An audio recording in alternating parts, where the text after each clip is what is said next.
Doctor care homeopathy అన్ని బ్రాంచ్ల్లో free consultation మరియు 25% అన్ని మందులపైన గొప్ప డిస్కౌంట్. అంటే మిమ్మల్ని కన్విన్స్ చేసింది అమ్మ రామకృష్ణ గారా? ఎవరు కన్విన్స్ చేయలేదు సార్ యాక్చువల్లీ మమ్మల్ని. ఎందుకంటే నాకు చెల్లికి ఫైనల్లీ కావాల్సింది ఏంటంటే ఆవిడ ఆనందంగా ఉండడం. ఎందుకంటే నేను చెల్లి చాలా చూసాం ఆవిడ ఎలాంటి జర్నీలో వెళ్ళింది, ఎలాంటి దీనిపైన ఇండస్ట్రీలో ఎంత స్ట్రగుల్ చూసింది అనేది.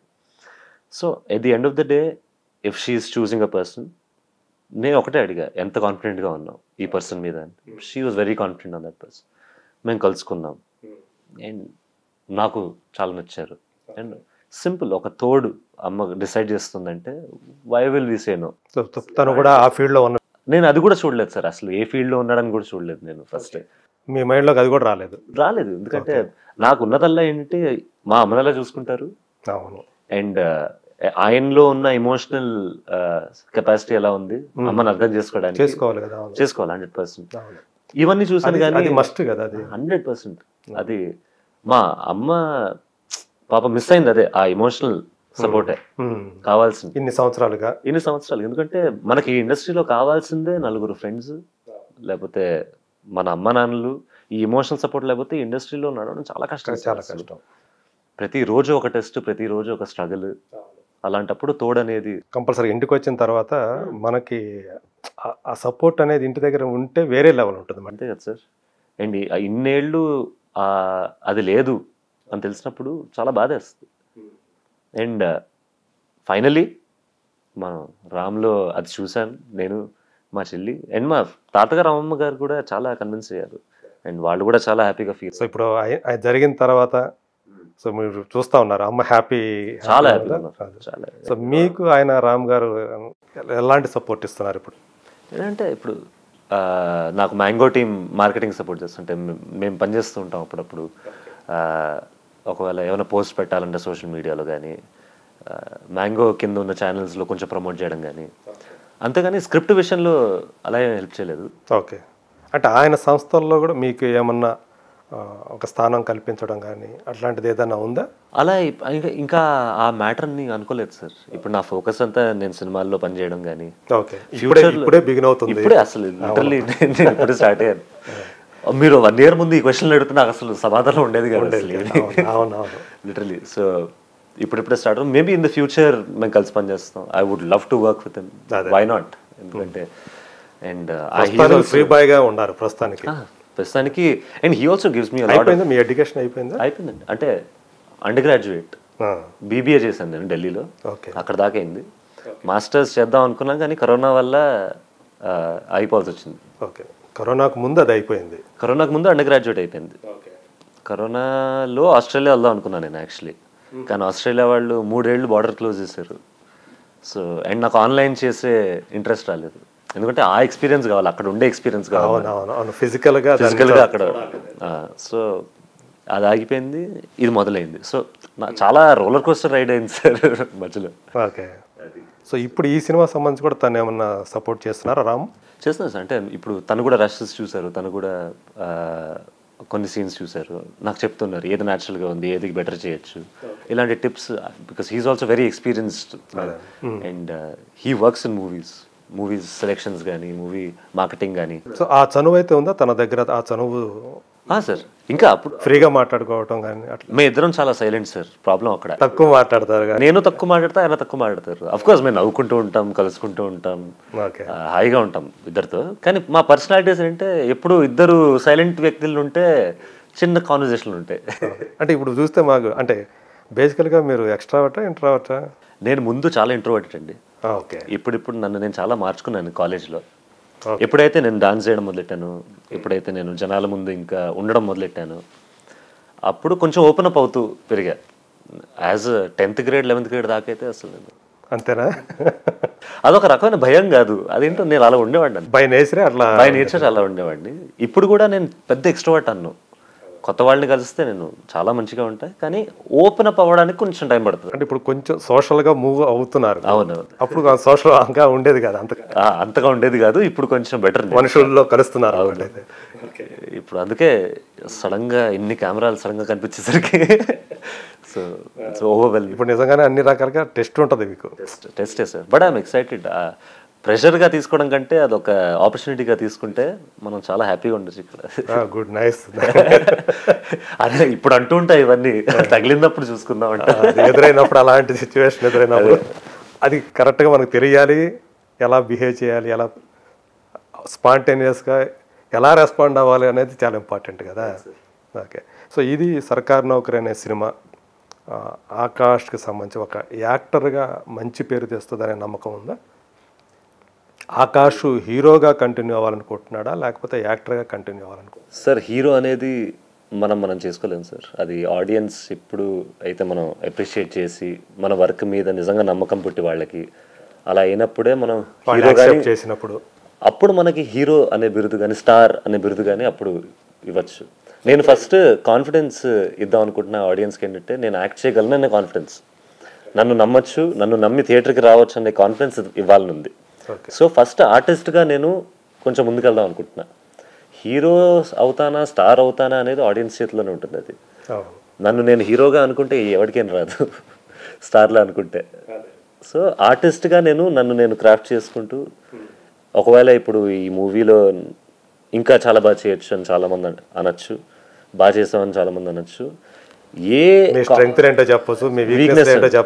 వీక్నెస్ చెప్తే దాన్ని కరెక్ట్ ఎలా చేయాలో నేర్చుకోవాలి, స్ట్రెంత్ చెప్తే దాన్ని ఎలా మెయింటైన్ చేయాలో నేర్చుకోవాలి. సో నేర్చుకోవడం అనేది ఆగదు అది. అవును, అంటే నేను బయటకు చెప్పక్కర్లేదు. మీరు ఇప్పుడు చూసుకున్నప్పుడు మిమ్మల్ని మీరు క్యారెక్టర్లో ఏదైతే డైరెక్టర్ మిమ్మల్ని ఆ ఊహించుకున్నాడు కదా, ఆ క్యారెక్టర్ ఎలా రావాలనేది అది మీరు చూసుకున్నప్పుడు ఆయన ఏదైతే చెప్పాడో అలాగే చేశాను అన్న నమ్మకం కలిగిందే? ఎక్కడన్నా కొంచెం ఇక్కడ ఇంకా బెటర్గా చేసి ఉండాల్సింది అని కొన్ని చోట్ల అనిపించింది సార్. వెరీ ఫ్రాంక్గా చెప్తాను నేను.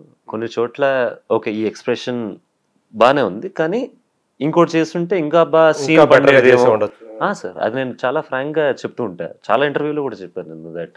ఎందుకంటే సార్, మీరు best of the best movie చేసినా కూడా ఎక్కడో అక్కడ బెటర్గా చేయొచ్చు. ఈవెన్ మనం 10 సినిమాలు చేసిన తర్వాత కూడా ఉంటుంది అది. ఇప్పుడు కూడా చాలా మంది ఇంటర్వ్యూల్లో నాని గారు చెప్తూ ఉంటారు, అవును, రిలీజ్ అంటే భయం, కొన్ని సీన్స్ లో నేను ఇంకా బాగా చేయొచ్చు. అలాంటి స్టార్లే చెప్పినప్పుడు మనం సార్ ఇప్పుడిప్పుడే స్టార్ట్ చేసిన వాళ్ళం మనం. సో ఏ స్టార్ అంటే ఇష్టం మీకు ఎక్కువ? మెగాస్టార్ అంటే పెద్ద ఫ్యాన్, కానీ ఇప్పుడున్న న్యూ ఏజ్ యాక్టర్స్లో నాని గారు చాలా ఇష్టం సార్ నాకు. అంటే నేను న్యాచురాలిటీని ఎక్కువ చూస్తా ఒక యాక్టర్లో, కాబట్టి ఆయన natural star. Natural star. And Mahesh గారు చాలా ఇష్టం. ఓకే, అండ్ యా సార్, కానీ మెగాస్టార్ అయితే మెగాస్టార్. అవును, అంటే ఒక నటుడిగా మీరు చూసుకోవాలనుకున్నప్పుడు మెగాస్టార్నే మీరు రోల్ మోడల్ అనుకోవచ్చు, ఇన్స్పిరేషన్ అన్నీ కూడా. అబ్సల్యూట్లీ. ఆయన ఆశీస్సులు ఏమైనా తీసుకున్నారా? తీసుకున్నాను సార్. ఆయన ఎంత చెప్పినా ఆయన గురించి తక్కువే సార్. ఎందుకంటే మేము ఒక చిన్న ట్రైలర్ చూపిద్దామని అడిగాం. అండ్ ఆయన ఎంత మంచివారంటే ఆయన మమ్మల్ని ఇంటికి పిలిచి చూశారు ట్రైలర్, ఒక చిన్న బయట కూడా ఇచ్చారు దాని మీద. అండ్ ఆయన మాటల్లోంచి బాగా చేసావు అని ఒక చిన్న సెంటెన్స్ విన్నా అయిపోయాను నేను అక్కడ. ఎప్పుడు కూడా అదే కాంప్లిమెంట్ మంచి షివర్ అయ్యాను సార్ ఆ రోజు.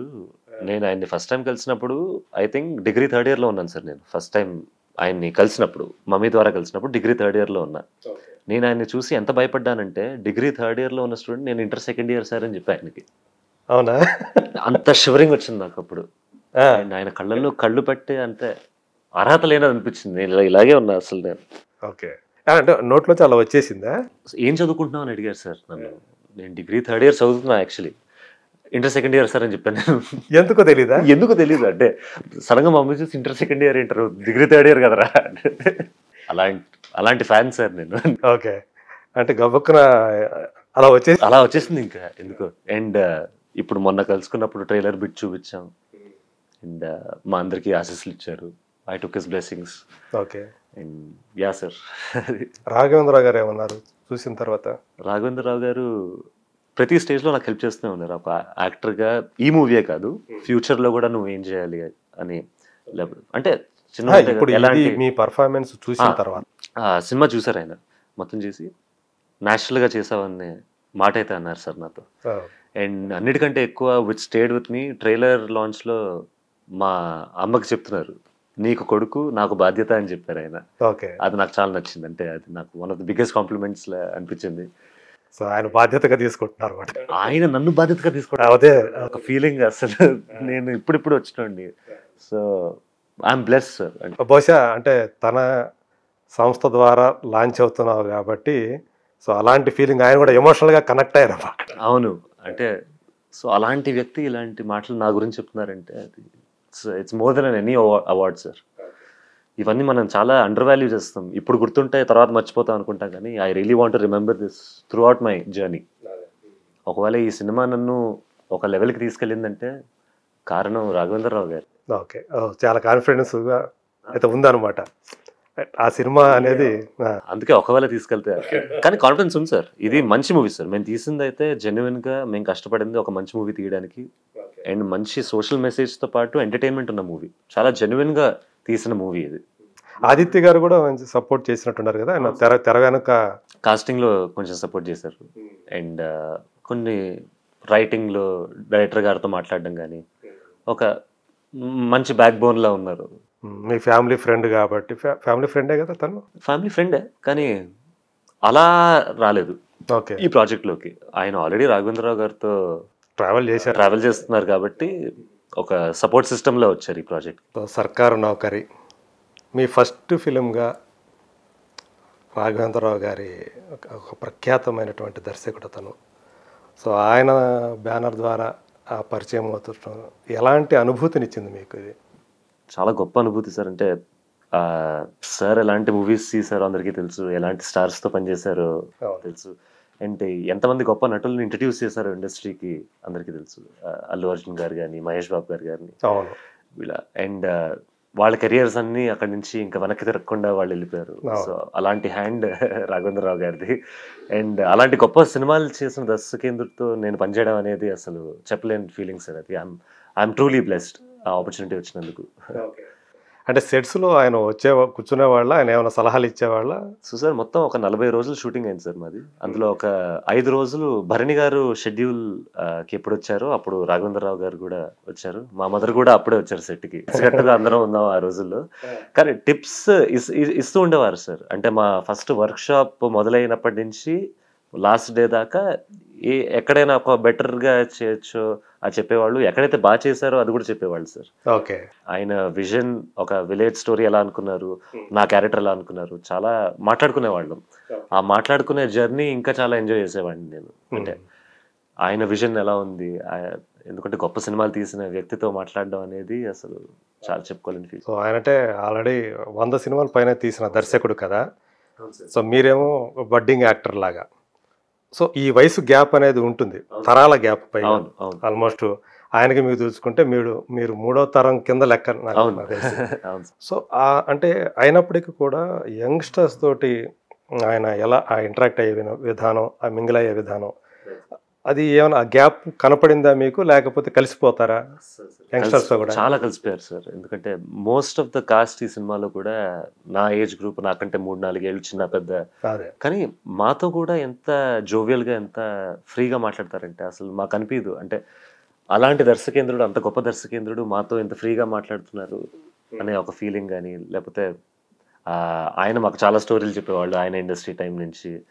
అండ్ ఇంకో అమేజింగ్ థింగ్ ఏంటంటే సార్, ఒక 40 ఏళ్ళ నుంచి కెరియర్లో ఉన్నారు ఆయన, సినిమాల్లో ఉన్నారు. ఇప్పటికీ ప్రతిరోజు అదే ప్యాషన్తో పనిచేయాలనే, అదే ఇంట్రెస్ట్తో పనిచేయాలనేది అందరినీ మోటివేట్ చేస్తూ. అండ్ సార్ కుదురుగా కూర్చోరు, అసలు తిరుగుతూనే ఉంటారు సెట్. ఆ ఎనర్జీ లెవెల్స్ ఆయన ఏజ్కి చాలా ఇన్స్పైరింగ్గా ఉంటుంది సార్. అండ్ ఆయన చెప్పే స్టోరీస్ నుంచి, ఆయన చెప్పే ఐడియాస్ కానీ, ఆయన చెప్పే టిప్స్ కానీ చాలా జోవియల్గా చెప్తారు. ఎప్పుడు నవ్వుతూనే ఉంటారు సార్. అసలు చాలా బాగా అనిపిస్తుంది. అంటే ఆయన వైబ్, ఆయన ముందు కూర్చుంటే అసలు చాలా ఆనందంగా ఉంటుంది అసలు. సో ఆయన ఏమని మిమ్మల్ని ఆశీర్వదించారు అంటే, హీరోగా మిమ్మల్ని, అంటే మీతో ఈ సినిమా జర్నీ స్టార్ట్ చేయాలనుకున్నప్పుడు ఆయన మిమ్మల్ని ఎందుకు చూజ్ చేసుకున్నారు, అసలు మీతో ఎందుకు సినిమా చేయాలి, అది మీకేమైనా తెలిసిందే? అది నేను అడిగాను సార్ డైరెక్టర్ గారిని. అంటే రాఘవేంద్రరావు గారికి నా మీద కాన్ఫిడెన్స్ ఎలా వచ్చింది అంటే, ఎవరు, గంగమోహన్ శేఖర్ గారు. శేఖర్ గారు ఫస్ట్ నేను కలుసుకున్నాం సార్. ఓకే. శేఖర్ గారు నాకు ఫస్ట్ లైన్ చెప్పినప్పుడు రాఘవేంద్రరావు గారు ప్రొడ్యూసర్ అని నాకు తెలియదు. ఓకే. అండ్ శేఖర్ గారు నాకు లైన్ చెప్పినప్పుడు నేను సుందర్ గారు అబ్బాయినని కూడా ఆయనకి తెలియదు. ఎవరికి తెలియదు? శేఖర్ గారికి తెలియదు నేను సుందర్ గారు అబ్బాయినని. సో మేము ఇద్దరు ఫ్రెండ్స్ లా కలుసుకున్నాం. ఓకే స్టోరీ షేర్ చేసుకున్నాం. ఓకే ఏ కనెక్షన్ లేకుండా అలా కనెక్ట్ అయిపోయాం మేము. ఓకే అది మ్యాజిక్ అక్కడ. సో సో ఇక్కడ రికమెండేషన్ లాంటివి కూడా ఏమీ లేవు అనమాట. మా ఇద్దరికి ఒక మ్యూచువల్ ఫ్రెండ్ ఉన్నారు. సో ఆవిడ ద్వారా కలుసుకున్నాం మేము ఒక కాఫీ షాప్ లో. ఓకే జస్ట్ ఆకాష్ గానే కలుసుకున్నారు. జస్ట్ ఆకాష్ గా నేను ఆయన బడ్డింగ్ డైరెక్టర్ శేఖర్ గారిలా అంతే అంతే అంతే. దాని తర్వాత ఆయన కనెక్షన్ నాకు తెలియడం, నా కనెక్షన్ ఆయనకి తెలియడం జరిగింది. అప్పుడే నాకు స్క్రిప్ట్ మీద ఇంకా కాన్ఫిడెన్స్ వచ్చింది. అంటే నేను ఏ కనెక్షన్ లేకుండా స్క్రిప్ట్ కి కనెక్ట్ అయ్యాననే ఒక కాన్ఫిడెన్స్ వచ్చింది నాకు. ఓకే సో ఎప్పుడైతే రాఘవేంద్రరావు గారు వర్క్ షాప్ లో జరిగే కొన్ని సీన్స్ చూసారో అప్పుడు ఆయన కొంచెం కాన్ఫిడెన్స్ వచ్చింది. అంటే ఈ క్యారెక్టర్ లో ఉన్న ఎమోషనల్ డెప్త్ ని నేను తెరపై చూపించగలనా అనే ఒక చిన్న కాన్ఫిడెన్స్ ఆ చిన్న రష్ ద్వారా వచ్చింది. ఓకే ఒక ఇంకా కొంచెం న్యాచురల్ గా చేస్తే బాగుంటుంది అని చెప్పారు ఫస్ట్ నాకు. అది నేను తీసుకుని ఇంకా చాలా నా క్రాఫ్ట్ నేను పెంచుకుంటూ ఆ క్యారెక్టర్ లోకి ఇంకా దిగుతూ వర్క్ షాపులు చేస్తూ డైరెక్టర్ తో ఓకే అలా కొన్ని సీన్స్ డెవలప్ చేసాం. ఇదంతా మేము ఆర్కే సినీప్లెక్స్ బేస్మెంట్ లో షూట్ చేసాం. పార్కింగ్ ఉంటుంది కదా సార్, అవును పార్కింగ్ లో చిన్న విలేజ్ సెటప్ సెట్ చేశారు డైరెక్టర్ గారు. అక్కడ బిందెలు కొన్ని, ఇటు బిందెలు, అక్కడ కొన్ని మొక్కలు పెట్టి, అండ్ మన ఊర్లలో ఉండే ఇల్లు స్టైల్ ఫర్నిచర్లు కూడా ఉంటాయి కదా సార్, అలా ఒక చిన్న సెటప్ చేసి అక్కడే నేను హీరోయిన్ గారి కొన్ని సీన్స్ చేసాం. సో దాట్ డైరెక్టర్ గారు చూసి కొంచెం కాన్ఫిడెంట్ గా మూవ్ ఫార్వర్డ్ అవ్వచ్చు. ఓకే సో ఆ సీన్స్ చేసి రాఘవేంద్రరావు గారికి చూపించాం. అప్పుడు ఆయన కొంచెం అంటే ఒక డెమో లాగా చూపించాం. ఒక డెమో లాగా బేసికలీ డెమో షూట్ లాగా చేసాం. సో స్క్రిప్ట్ లో ఉన్న ఒక ఎమోషనల్ సీన్ అక్కడే యాక్ట్ చేసాం బేస్మెంట్ లో. ఓకే అంటే సినిమాలో కూడా అదే కనిపిస్తుంది మనకి ఇప్పుడు. సినిమాలో కనిపించే సీన్ కూడా అదే సార్. డెమో సీన్ మేము అక్కడ బేస్మెంట్ లో చేసాం. అండ్ బ్రిలియన్స్ ఏంటంటే శేఖర్ గారికి లైటింగ్ మీద మంచి పట్టుంది సార్. ఆయన ఎలాంటి సిచ్యువేషన్ లో అయినా లైటింగ్ కొంచెం ట్వీక్ చేసి ఆ సెట్టింగ్ క్రియేట్ చేయగలరు ఆయన, ఆ వైబ్ ని క్రియేట్ చేయగలరు. సో ఆ డెమో చూపించాం రాఘవేంద్రరావు గారికి. అండ్ ఆయనకు అప్పుడు కాన్ఫిడెన్స్ వచ్చింది, ఇది క్యారెక్టర్స్ లో దిగాం కొంచెం అని. అల్టిమేట్లీ ఈ ప్రాక్టీస్ చేయడం వల్ల డెమోలో మాకు షూటింగ్ దగ్గర చాలా ఈజీ అయిపోయింది. ఇంకా అక్కడ కష్టపడాల్సిన అవసరం రాలేదు. ఈయన డైరెక్టర్ గారి విజన్ ఏంటో తెలుసుకున్నాం మేము. అది ఆల్మోస్ట్ రిహార్సలే కాబట్టి అది. అండ్ నాకు హీరోయిన్ కి మధ్యన కొంచెం కెమిస్ట్రీ పెరగడం మొదలెట్టింది. ఓకే అది ముఖ్యం కదా, అది చాలా ముఖ్యం. అండ్ ఏదైతే మా ఇద్దరి మధ్యన రొమాంటిక్ సీన్స్ అయినా కూడా డైరెక్టర్ గారు అది లాస్ట్ షెడ్యూల్ లో పెట్టారు. ఎందుకంటే అప్పటికి ఇద్దరి మధ్య పెరుగుపోయి ఐస్ బ్రేకింగ్ అయిపోయి క్లోజ్ అవుతారు కదా. అండ్ ఫ్రెండ్స్ లా మారిపోయాం. అప్పుడు ఇంటిమేట్ సీన్స్ కానీ రొమాంటిక్ సీన్స్ కానీ చేసాం. ఓకే ఇంటిమేట్ సీన్స్ ఉన్నాయి అయితే ఉన్నాయి. అంటే ఇది ఒక సోషల్ స్టిగ్మా మీద ఆధారపడి అల్లుకున్న కథ అని చెప్పేసి అన్నారు కదా. Right sir. అంటే ఒక సీరియస్ టాపిక్కే. అంటే ఎలా చెప్పారు ఆ సీరియస్ టాపిక్ని కమర్షియల్ వేలో ఒక లైటర్ వేలో చెప్పడానికి ప్రయత్నం చేశారా, లేకపోతే? Lighter way sir. ఇది ఈ టాపిక్ గురించి అందరికీ తెలుసు సార్. ఎయిడ్స్ అనే టాపిక్ గురించి మన అందరికీ తెలుసు. అందరికీ ఇప్పుడైతే మనకి చాలా సొల్యూషన్స్ ఉన్నాయి దాన్ని ట్యాకిల్ చేయడానికి. మేము చెప్పే స్టోరీ ఇది మన భారతదేశంలో ఎపిడమిక్ అయింది 90s టైంలో. ఒక పీరియడ్ తీసుకొని చేసారా? ఒక పీరియడ్ లో ఎప్పుడైతే కేసులు చాలా పెరిగిపోయావు మన భారతదేశంలో, ఆ సినారియోలో విలేజెస్ స్టోరీ ఎలా ఉంది అంటే 1980s 90s టైంలో మేము ఒక పీరియడ్ తీసుకున్నాం అక్కడి నుంచి. అండ్ సిటీస్ ని వదిలేసి విలేజెస్ లో ఎలా ఉండింది సినారియో అని చూపించి ఒక చిన్న స్టోరీ. అక్కడ అవగాహన ఎక్కువ లేదు. బ్యాక్డ్రాప్ ఏం చూపించారు? ఏ విలేజ్ చూపించారు అక్కడ? కొల్లాపూర్ సార్. కొల్లాపూర్ లో షూటింగ్ అయింది. అదే బ్యాక్ డ్రాప్ గా చూపించాం. అవునా? ఓకే. కొల్లాపూర్, దాని పక్కన ఉన్న సోమశీల, ఇవన్నీ ప్రదేశాలు ఎక్కడైతే షూటింగ్ చేసామో అదే బ్యాక్ డ్రాప్ గా ఉంచుకున్నాం. అండ్ సో స్టోరీ ప్రిమైస్ వచ్చేసి ఈ ఎయిడ్స్ పెరిగిపోతున్న కాలంలో విలేజెస్ కానీ గ్రామాలు కానీ అక్కడ అవగాహన లేకపోవడంతో జనాలు ఎలా ఎఫెక్ట్ అయ్యారు అనే ఒక ప్రిమైస్ లో ఒక వన్ మ్యాన్ జర్నీ అనేది సర్కార్ నౌకరీ. ఆ వన్ మ్యాన్ జర్నీ ఆ అవగాహన పెంచడానికి, ఆ డెత్స్ ని ఆపడానికి. ఆ ఎయిడ్స్ కి హీరో హీరోయిన్ కి మధ్య ఏమైనా కనెక్షన్ ఉంటుందా? ప్రతి క్యారెక్టర్ ఒక కనెక్షన్ ఉంది సార్ ఎయిడ్స్ తో. ఓకే. అది అంటే ప్రతి క్యారెక్టర్ కి వచ్చిందని చెప్పట్లేదు ఎయిడ్స్, కానీ ఏదో రకంగా ఏంటంటే ఫ్యామిలీస్ ఎఫెక్ట్ అవుతాయి కదా సార్. ఒక మనిషికి వచ్చిన ఫ్యామిలీలోకి మిగతా 3-4 ఫ్యామిలీస్ లో కూడా చాలా ఎఫెక్ట్ అవుతారు. వాళ్ళని ఒక సోషల్ డిస్టెన్సింగ్ అనేది ఉంచేస్తారు కదా వాళ్ళని. ఇప్పుడు మన కరోనా టైంలోనే సోషల్ డిస్టెన్సింగ్ అంటూ పక్కన పెట్టేసాం. అప్పుడైతే ఎయిడ్స్ ఇంకా ప్రమాదకరమైన డిజీజ్. అప్పుడు తెలుసు కదా, అంటే మీకు తెలియకపోయినా మాకు అందరు కూడా పులిరాజుకి ఎయిడ్స్ వచ్చిందా ఇట్లా అది పెద్ద క్యాప్షన్ అనేది చాలా వైరల్ ఆ టైంలో కదా. అండ్ అప్పుడు మాట్లాడుకోలేని టాపిక్స్, కాండమ్స్ అంటే కానీ, అప్పుడు సెక్స్ అంటే కానీ మాట్లాడుకోలేని టాపిక్స్ ఇవన్నీ. అండ్ జనాలు ఎక్కువ అప్రిషియేట్ చేసేవాళ్ళు కదా ఎవరైనా స్టెప్ అప్ అయ్యి అలాంటి అవును, ఓపెన్ గా మాట్లాడటానికి కూడా ఇష్టపడేవాళ్ళు కాదు. సిటీల్లో కొంచెం అనుకోవచ్చు కానీ విలేజ్లో అయితే అసలు అది లేదు. ఎందుకు చచ్చిపోతున్నారో తెలియట్లేదు అక్కడ ఎయిడ్స్, దాన్ని ఎలా ట్యాకిల్ చేయాలో అర్థం కావట్లేదు. అండ్ చిన్నపిల్లలకి వాళ్ళ అమ్మ నాన్నల్ని ఊరు బయట ఎందుకు పెడుతున్నారో అర్థం కాదు. సో ఇలాంటి చాలా ఎమోషనల్ డెప్త్ ఉన్న సినారియో ఇదంతా. దీన్ని మీది సర్కార్ నౌకరీ అందులో. సో నాది వచ్చేసి ఏంటంటే నా వన్ మ్యాన్ జర్నీ. నేను ఇప్పుడు క్లియర్లీ మనం ట్రైలర్ లో చూసింది ఏంటంటే నేను ఇటు అటు సైకిల్ మీద పోతూ నా జాబ్ అది. సో క్లియర్లీ నేను అవగాహన పెంచడానికి, నేను అవేర్నెస్ కలిగించడం కోసం జనాల్లో ఎప్పుడైతే మాట్లాడుకోవాలని టాపిక్ గురించి ఒకడు వచ్చి ఇలా నిలబడతాడో ఆఫ్ కోర్స్ సొసైటీ తనకు అగేన్స్ట్ ఉంటారు. అంటే ఒక హెల్త్ డిపార్ట్మెంట్ లో పనిచేసే కుర్రాడా అనుకో. హెల్త్ డిపార్ట్మెంట్ అంటే గవర్నమెంట్ సైడ్ లోనే ఒక హెల్త్ డిపార్ట్మెంట్ వర్కర్ ని అనుకోవచ్చు. సో నన్ను డిప్లాయ్ చేశారు ఆ పని చేయడానికి బేసికలీ. అండ్ అప్పుడు కూడా చాలా మంది సర్కార్ నౌకరీలకి ఇది ఎక్కువ ప్రిఫర్ చేసేవాళ్ళు కాదు, ఈ జాబ్ కూడా భయపడేవాళ్ళు. ఎందుకంటే సొసైటీ ఏమంటారు, వాళ్ళకి దగ్గరగా వెళ్తుంటే మనల్ని కూడా వెలివేస్తారేమో, దూరం పెడతారేమో. అండ్ ఎవరినైతే వాళ్ళు పెళ్లి చేసుకుంటారో వాళ్ళ ఆడోళ్ళకు కూడా సొసైటీ మొత్తం వచ్చి మీ మొగుడు ఏం చేస్తున్నాడు చూడండి, ఇది చేస్తున్నాడు అది చేస్తున్నాడు. ఎందుకంటే ప్రతి అమ్మాయికి కూడా ఒక రెస్పెక్టబుల్ ఫ్యామిలీ నుంచి వచ్చే సర్కార్ నౌకరీ కావాలనుకుంటారు. అండ్ ఆ రెస్పెక్ట్ సడన్ గా ఒకసారి ఇటు షిఫ్ట్ అవుతే, అంటే మీ మొగుడు ఎలాంటి పని చేస్తున్నాడా, సో రిలేషన్షిప్స్ ఇలా పాడవుతాయి. అండ్ ఈ నౌకరీ చేసే ఫ్రెండ్స్ వాడి దగ్గర రారు, సొసైటీ అగేన్స్ట్ ఉంటుంది, భార్య అగేన్స్ట్ ఉంటుంది. కానీ ఆ లక్ష్యం ఎంత ముఖ్యమో జనాలు కాపాడడానికి అనేది ఈ వన్ మ్యాన్ జర్నీ. ఎవరు ఎంత తిట్టినా ఎంత కొట్టినా ఆ లక్ష్యం చేరుకోకపోతే మనం ఎవరం బతకం. అలాంటి ఆ ప్రిమైస్ మీద. కానీ ఇది ఓన్లీ ఒక సోషల్ మెసేజ్ మూవీ కాదు సార్. ఇప్పుడు మనం కాండమ్స్ అంటే నవ్వుకునే రకాలు కూడా చాలా స్టోరీలు ఉంటాయి. ఎందుకంటే మా పేరెంట్స్ కూడా అంటే మీకు తెలిసే ఉంటుంది సార్, అప్పుడు కూడా పిల్లలు అందులో బోర్ వేసి నీళ్ళు ఆడుకునేవాళ్ళు. అది నాకు తెలిసినప్పుడు చాలా నవ్వు వచ్చేది నాకు ఈ స్టోరీ. అండ్ సో నవ్వుకునే రకంగా కొంచెం చూపించాం, ఎమోషనల్ డెప్త్ లో కొంచెం చూపించాం. At the end of the day social message కూడా ఉంది అందులో. ఓపెన్ ఫ్లోర్స్ మరియు ప్రీమియం సింప్లెక్స్ హౌసెస్ రెండు కలిసిన ఒకే ఒక DTCP మరియు రేరా ప్రాజెక్ట్ ఈశాన్య ఇన్ఫ్రావారి SGR heights at Shad Nagar town. 1200 SFT లో ఇల్లు కూడా కట్టేస్తున్నారు. 70% bank loan available. Contract number 8297044545.